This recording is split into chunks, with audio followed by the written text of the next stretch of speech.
दर्शन घेतात, अंबाबाईला काय साकडं घालतात? मुळामध्ये काल आपल्याला कल्पना आहे की धाराशिव या ठिकाणी सन्माननीय उपमुख्यमंत्री आणि आमच्या पक्षाचे मुख्य नेते एकनाथजी शिंदे तसंच प्रताप सरनाईक यांनी धाराशिवचा दौरा केलेला आहे. तानाजी सावंत यांनी दौरा केलेला आहे.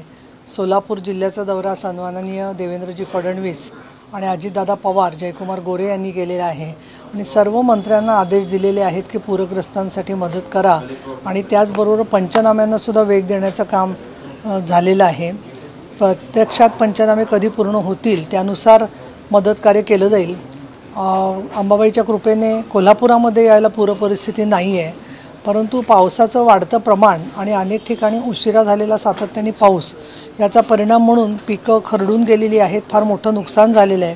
अशा परिस्थितीमध्ये सरकार सर्वार्थाने राज्य सरकार आणि केंद्र सरकार प्रयत्न करत असताना त्याच्यामध्ये राजकारण आणून कुठेतरी त्यामध्ये अजून गैरसमज वाढवणं हे काम विरोधी पक्षांनी करू नये असं माझं त्यांना आव्हान आहे. आणि अंबाबाईला मी हेच साकडं घातलेलं आहे की आपत्ती पुनर्वसन आणि त्याचबरोबर हवामान बदल याच्यामुळे आणि एकूणच संपूर्ण जगभर येणारा पूर आणि आपत्ती याच्यामधून तंत्रज्ञानाच्या माध्यमातून तो सोडवणं आणि अधिकाधिक शेतकऱ्याची सुरक्षितता कशी राहील हे बघण्याच्यासाठी म्हणून आपल्याला काही कार्यपद्धती करता आली तर त्या दृष्टीने आपल्याला तिने आशीर्वाद द्यावा हे म्हणणं आहे.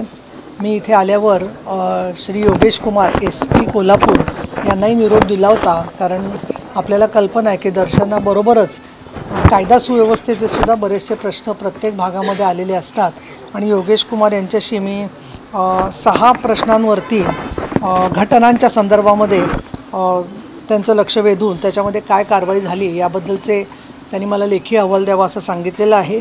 ते साहित्य मी तुम्हाला लेखी देते, पण मुख्यतः सगळे तसे रिपीट करण्यापेक्षा काही शालिनी पॅलेस परिसरातील बेकरीवरचा हल्ला, खाजगी आराम बसवर करवीर पोलीस स्टेशनच्या इथला हल्ला, करवीर पोलीस स्टेशनचेच संदर्भातले काही हल्ले, आणखीन झालेले खून, तसंच राजारामपुरी पोलीस स्टेशनच्या अंतर्गत झालेला खुनी हल्ला आणि गोकुळ शिरगाव पोलीस स्टेशन अंतर्गत उजळाईवाडी बेकरीत झालेला हल्ला या मुद्द्यांच्या बरोबर भरोसा सेल कोल्हापूर पोलिसांचा हा फक्त कोल्हापूर शहरामध्ये आहे आणि 1 कुरुंदवाडला आहे. तर बाकीचे जे तालुके आहेत तिथे सुद्धा अशा केसेस असतात की ज्याच्यामध्ये हुंडा किंवा अनेक गोष्टींच्यामुळे त्रास झालेला असतो. तर त्यांना 2 आठवड्यातून 2 दिवस ऑनलाईन शहर पोलिसांशी जोडून त्यांचे जे काही तक्रारी असतील त्याची योग्य ती गांभीर्याने दखल घेण्याच्यासाठी निगराणी आणि लक्ष वेधणं गरजेचं आहे. याकडे मी त्यांना निर्देश दिलेले आहेत, ते त्यांनी ताबडतोब स्वीकारलेले आहेत. दुसरं म्हणजे रेल्वेच्यामध्ये होणाऱ्या चोरी किंवा काही मुली पळून जाण्याचं जे प्रमाण आहे त्याच्यामध्ये रेल्वे पोलीस आणि कोल्हापूर जिल्हा पोलीस यांचा समन्वय खूप आवश्यक आहे. जवळजवळ अशी बैठक मला तर वाटतं बऱ्याच दिवसात झालेली नाही आहे. तर त्याच्यातसुद्धा समन्वय करून त्यांनी त्यामधले जे पॉईंट्स आहेत की जिथपर्यंत चोर पळतो तर जिथपर्यंत रेल्वे पोलिसांची हद्द असते तिथेच तो थांबतो, तर तिथे चे पोलीस आणखीन रेल्वे पोलीस यांचा समन्वय वाढवणं गरजेचं आहे. त्यामुळे चोरी आणि सुरक्षेच्या बरोबर मदत कार्य पण आवश्यक आहे. विशेषतः एकट्या मुली नातेवाईकांबरोबर वगैरे आलेल्या असतात हॉस्पिटलमध्ये आणि अशा वेळेला त्यांना हेरून चुकीचं मार्गदर्शन करणारेही काही समाजकंटक असू शकतात. तर असा फोकस पोलिसिंग त्या भागामध्ये जिथे हॉस्पिटल्स आहेत किंवा रेल्वे स्टेशन आहे, बस स्टँड आहे त्या भागामध्ये, अशी माझी एक 3री सूचना दिलेली आहे. आणि PCPNDT ॲक्ट आणि या ज्या महिला विषयक बाकीचे गुन्हे आहेत त्या संदर्भामध्ये त्यांनी संवेदनशीलता पोलिसांची वाढावी या दृष्टिकोनातून काय कार्यक्रम घेता येतील याच्यावरही माझी तपशीलवार चर्चा झालेली आहे.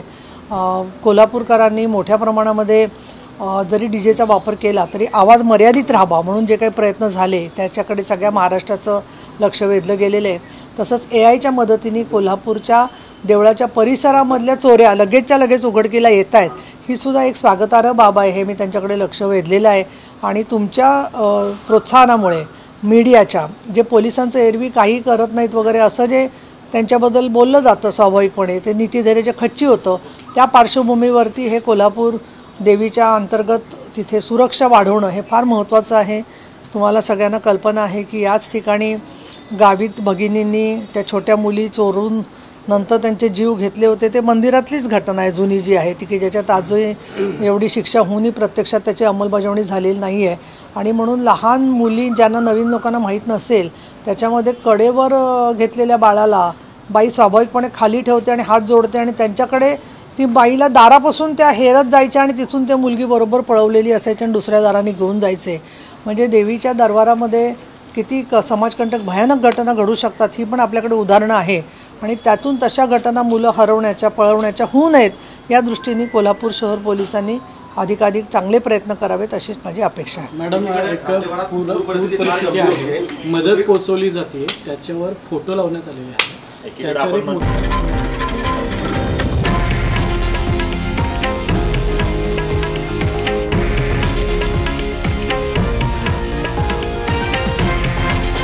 हे आहे देशातील नंबर 1 न्यूज नेटवर्क आणि आपण पाहत आहात TV9 मराठी, एकमेव.